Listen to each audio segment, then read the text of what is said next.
Smart Viewers, welcome back to Sore Sore Seru. Seru banget. Yeay. Alright, nah sekarang masih bersama gue Nathan dan Adam. Tentunya sekarang kita akan ngobrol-ngobrol ini dari salah satu startup lagi nih yang ada di Jabodetabek juga berkecimpung. Nah ini langsung aja kita tanya-tanya dengan Mas Ernest dari Rekosistem. Oke. Halo Mas Ernest. Halo Nathan, Adam, thank you untuk kesempatannya hari ini. Terima kasih juga udah meluangkan waktunya untuk datang hadir ngobrol-ngobrol di Sore-Sore Seru, Mas Ernest. Iya, apa kabar Mas Ernest? Baik. Gimana semua kabar? Baik? Baik. Nah, Mas Ernest nih, ini kan kita ini udah akhirnya kesekian kali ngobrol-ngobrol dengan startup lagi nih. Nah, ini terus ini ada datang lagi untuk ngobrol-ngobrol dengan Mas Ernest nih. Rekosistem. Nah, dari namanya ini orang tuh nggak bakal kebayang Rekosistem. Catchy sih kalau pas pertama kali gue lihat. Catchy banget. Kalau misalnya orang dari mau itu, gue sih nggak bisa nebak ya. Kalau misalnya belum tahu ya dari awal Rekosistem apa ya gitu. Kalau Rekosistem sendiri nih boleh tahu dong Mas Ernest diceritain ini produk-produknya itu atau memang suatu startup seperti apa gitu. Oke. Jadi emang namanya ya bisa dibilang saya juga bisa bilang ini catchy lah ya. Merepresentasikan untuk bisnisnya kita. Kenapa kita sebenarnya dari nama milih Rekosistem, sebenarnya itu dari dua elemen. Re itu kan segala unsur yang sifatnya sustainability atau circular economy, kayak contohnya reuse, recycle, reduce. Nah, kita pakai unsur re di depannya untuk merepresentasikan tentang sisi sustainability. Nah, ekosistem ini adalah proses makhluk hidup melakukan segala aktivitas. Jadi ini adalah pengennya membuat ekosistem yang sustainable atau sustainable ecosystem. Nah itu yang kita harapkan dengan adanya Rekosistem, visinya ke arah sana. Dan kita representasikan dari segi nama. Dan bicara tentang Rekosistem sendiri, ini merupakan startup pengelolaan sampah bertanggung jawab. Jadi kita memanfaatkan teknologi dan solusi yang ramah lingkungan untuk bisa menyerap sampah-sampah yang diproduksi untuk dapat menjadi material yang berguna di lini industri lah atau di dalam lini bisnis gitu. Oke. Jadi ada kesinambungan lah ya. Betul. Ada kesinambungan gitu. Ya. Nah ini yang pengen gue tanya berikutnya nih ke Mas Ernest adalah bagaimana ceritanya Mas Ernest itu awalnya kepikiran untuk bikin sebuah startup, kemudian akhirnya bertujuan ke lingkungan, spesifiknya ke pengolahan sampah. Itu seperti apa sih ceritanya? Oke, jadi awalnya memang ketertarikan saya tentang isu-isu lingkungan lah ya, itu berawal dari waktu saya kuliah. Dulu waktu kuliah itu ada mata kuliah namanya pengenalan lingkungan lah. Nah di sana kita diajarin bahwa dewasa ini atau zaman ini kita nggak bisa hanya menjalankan bisnis dengan memikirkan satu aspek ekonominya aja atau aspek finansialnya. Cuma kita harus bisa memikirkan aspek dari segi sosial maupun dari dampak lingkungan. Nah lagi itu saya merasa sih kayak saya orang yang bisa dibilang terdidik karena lagi itu kan kuliah, masa nanti waktu kerja nggak bisa mengimplementasikan apa yang dipelajari atau apa yang sudah diberikan saat itu. Kalau udah sadar, kenapa enggak kita coba nyari peluang di sana. Awal berangkatnya sih dari sana. Nah, cuma memang begitu lulus, saya orangnya cukup realistis dan pragmatis lah. Jadi nggak bisa langsung nggak punya skill apa-apa, nggak punya modal apapun, langsung terjun buat sesuatu. Ya akhirnya saya belajar dulu sebelumnya di perusahaan multinasional, kebetulan sesuai dengan industri dan lini bisnis yang saya tertarik, sambil secara paralel yang ngeliat-liat lah sisi peluang di lingkungan. Sampai akhirnya di 2018 ketemu co-founder saya dengan ya ngobrol biasa sih lah gitu.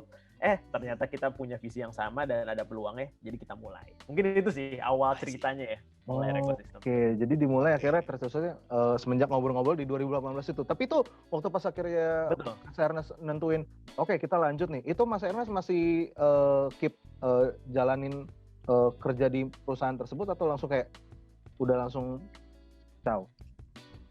Kayak resign gitu. Lagi itu sih saya masih kerja. Jadi masih kayak ibaratnya double head count lah ya. Ngerja sebagai profesional tapi membangun startup juga. Kenapa? Karena waktu awal-awal tuh ini industri yang baru sebenarnya buat kita. Buat saya dan co-founder saya masih baru, kita perlu banyak melakukan kasarnya research and development. Nah, saat research and development kan nggak bisa kita produknya ready untuk generate money atau bisnis. Karena memang ini ada aspek unsur lingkungannya, cuma kita nggak memungkiri bahwa ini kita buatnya suatu bisnis. Karena kita bukan membuat social organization atau non-profit organization, kita buat sesuatu yang memang profitable. Tapi sejalan dengan aspek lingkungan. Nah, karena masih butuh modal, makanya saya masih kerja di korporasi. Kebetulan kita bagi tugas. Saya yang fokus untuk ngasih kasarnya modal ya, nyari modalnya dengan sambil bekerja. Co-founder saya yang full time lagi itu. Jadi co-founder saya Joshua yang full time duluan untuk research and development produknya. Nah, gitu. Oke. Ini kalau boleh tahu waktu kuliah sebelumnya itu ambil jurusan apa, Mas Ernest? Aku sih saya lagi itu ambil teknik industri. Teknik industri. Cuma di teknik industri itu kan sebenarnya kita belajar nggak hanya unsur lantai produksi atau pabrik. Di sana akhirnya kita belajar dari segi aspek lingkungannya, dari aspek perbaikan suatu sistem. Nah, disitulah saya memperhatikan bahwa dalam memperbaikan suatu sistem kita harus 360 degree lah. Kita harus ngelihat semua aspek untuk bisa suatu sistem atau perusahaan itu berkembang. Salah satunya aspek lingkungan nih di sini. Oke. Nah, Mas Ernest, kalau misalnya ngomongin juga mengenai pengetahuan startup nih, kan tadi memang sebelumnya memang riset dulu kan, memang akhirnya realistis juga akhirnya ya udah kerja dulu di perusahaan multinasional inilah, baru akhirnya bikin sendiri gitu. Nah, ini untuk istilah sebenarnya startup sendiri itu mesti nggak tahu ya, tapi mestinya di tahun 2018 ke bawah itu memang masih cukup awam untuk di telinga masyarakat umum gitu ya. Mungkin itu untuk yang di tipe-tipe ya mungkin orang-orang bisnis mungkin udah pada paham karena itu memang udah kayak umum di luar juga kan. Nah, untuk akhirnya Mas Ernest sendiri akhirnya membangun di 2018 itu akhirnya yuk bikin startup bareng dengan Mas Joshua. Akhirnya gimana untuk dari teman-teman atau mungkin dari keluarga kayak waktu mendengar keputusan bahwa Mas Ernest mau bikin startup nih? Responnya ya berarti. Respon. Sebenarnya campur aduk ya bisa dibilang responnya. Tapi mungkin kalau dari segi pertama ya, dari segi orang tua sebenarnya sejauh itu mendukung ya, bisa cukup mendukung lah ya. Kenapa? Karena sebenarnya ini startup kedua saya. Jadi sebelum bikin ini saya ada develop startup berjalan dengan baik. Cuma akhirnya stop, saya nggak ngelanjutin di sana. Lagi itu bareng-bareng juga ada dengan beberapa co-founders, karena akhirnya saya ada diskusi ini dengan Mas Joshua. Jadi ketika mulai pun saya ada bekal karena membangun sebelumnya startup di dengan produk teknologi juga, tech-based products. Oleh karena itu, karena ada bekal, saya jadi kasarnya bisa bilang lebih siap lah ketika mau mulai yang baru. Dan orang tua saya, oke, sebelumnya udah sempat ngedevelop, memang saya nggak lanjutkan terjun di sana. Startupnya maksudnya sampai sekarang pun masih berkembang. Tapi di situ saya pindah haluan ke sini, tapi dengan bekal. Nggak cuman terjun asal loncat aja. Yang kedua, ketika udah tahu nih ada visinya di sini, ketemu partner, saya pun melakukan kasarnya visibility study. Maksudnya cek kelayakan apakah saya harus full time atau enggak awal-awal. Nah, dengan keputusan yang cukup matang dengan perhitungan yang secara keuangan, ya di situ orang tua ataupun teman-teman dekat secara ini suportif. Cuma memang ada yang kontradiktif juga karena orang merasakan udah kerja di multinasional, misalkan berkarir bagus juga, berproses di sana, kok mau ninggalin. Nah, sebenarnya ya ada juga dari sisi itu. Yang menurut saya sih intinya kalau saya lagi itu melihat dari orang-orang yang terdekat yang tahu the whole picture dari perencana saya. Ternyata dari orang-orang dekat the whole picture support karena tahu Ernest rencananya matang nih. Jadi sebenarnya saya cukup tidak menghiraukan orang-orang yang meragukan itu. Gitu. Cuman kalau hitung jumlahnya lebih banyak pasti yang meragukan karena yang tahu detail kan. Karena yang tahu detail kan sedikit. Yang tahu detail ya sedikit benar. Sedikit. Gitu. Sekarang maksudnya bisa dibilang saya tipikal yang introvert. Jadi kalau bukan tipe yang bakal share secara detail ke semua orang. Saya hanya lihat ke orang-orang yang terdekat aja. Jadi kalau yang terdekat support ya, oke, saya go ke sana. Nah, Nah ini juga ada mau saya tanyain soal masih seputar background sih. Tadi kan kalau ngomongin soal background kuliah sama ekosistem itu ada sangkut pautnya. Nah bagaimana dengan background yang lain, yaitu pekerjaannya Mas Ernest di sebelumnya, yaitu di bisnis fast moving consumer goods ya, FMCG. Nah ini apakah ada pengaruhnya terhadap ketika Mas Ernest itu bikin ekosistem atau tidak? Oke. Bisa dibilang ini berkorelasi. Jadi waktu pas saya di tingkat akhir lah ya, menjelang lulus, saya melihat nih, saya mau kerja di bidang apa. Saya tahu di waktu di teknik industri, saya sangat suka dengan yang bentuknya pemodelan, ibaratnya ya model matematis lah. Sama yang kedua, manajemen industri. Nah, di situ saya memilih, saya pengen belajar tentang distribution. Tentang gimana suatu produk itu bisa nyampai ke konsumen dan dikonsumsi dengan baik. Nah, itulah kenapa saya akhirnya milih fast moving consumer goods. Tapi di sisi lain, industri yang sebenarnya saya tertarik adalah industri tentang lingkungan. Khususnya sebenarnya waste management. Cuma kalau bisa dibilang, tempat belajar itu masih sedikit. Kalau dibicara, ada gak sih perusahaan mungkin multinasional atau perusahaan top di bidang waste management saat itu, tahun waktu saya lulus 2012, nggak ada. Kalau saya mau buat dari awal, bekalnya minim.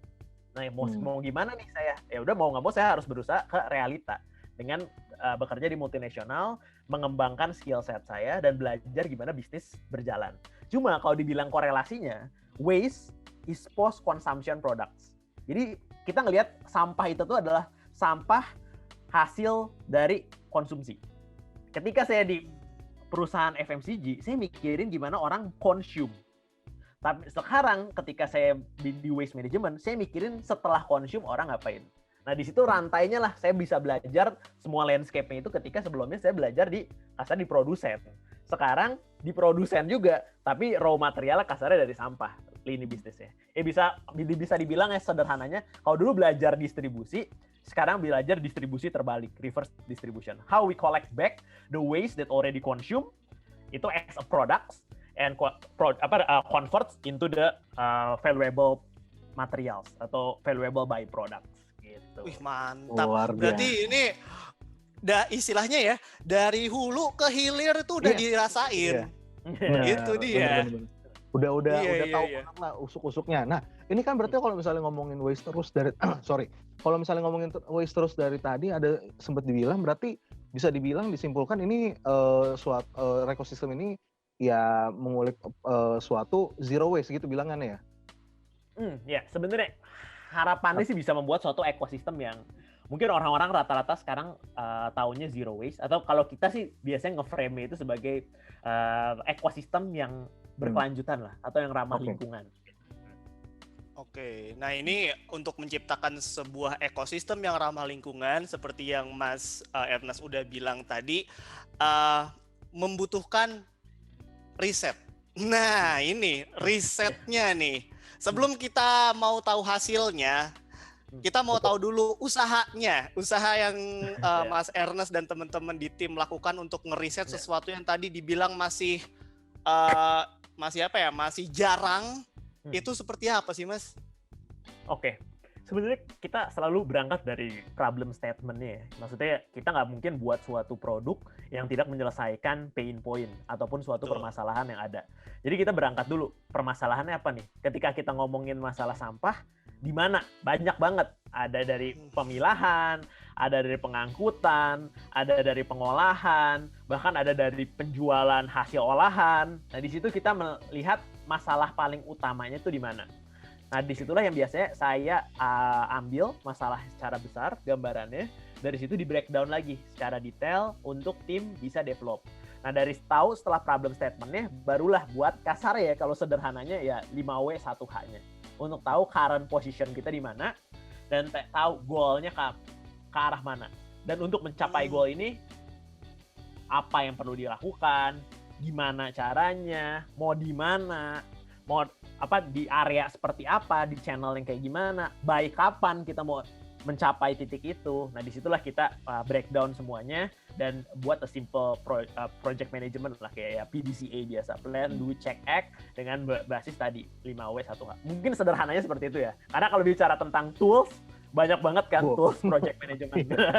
banyak banget ya. Maksudnya kita pun berubah-berubah lah. Sebelumnya cocok pakai ini, selanjutnya cocok pakai ini. Ada yang pakai logic biasa, manajemen biasa. Nah, cuma kalau gambarannya sih kurang lebih kayak gitu ya. Start from problem statement, terus ya kita create framework-nya. Tan, lu tahu nggak Tan? Ini kenapa tuh? Episode ini harus banget di save di laptop gue.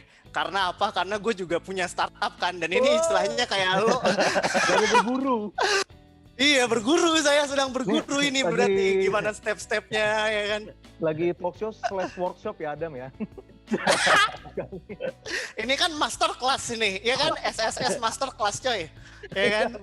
Ini harus nanti ada full version yang lebih dari 1 jam, nanti berbayar ya. Iya betul, itu dia. Nah, Mas Ernest, abis ini tentunya kita tahan dulu, abis ini kita akan bahas-bahas lagi. Kalau kayak tadi kata Adam, ini segmen ini baru masih hulunya. Nanti kita healing dulu di belakang ya. Kita tahan dulu.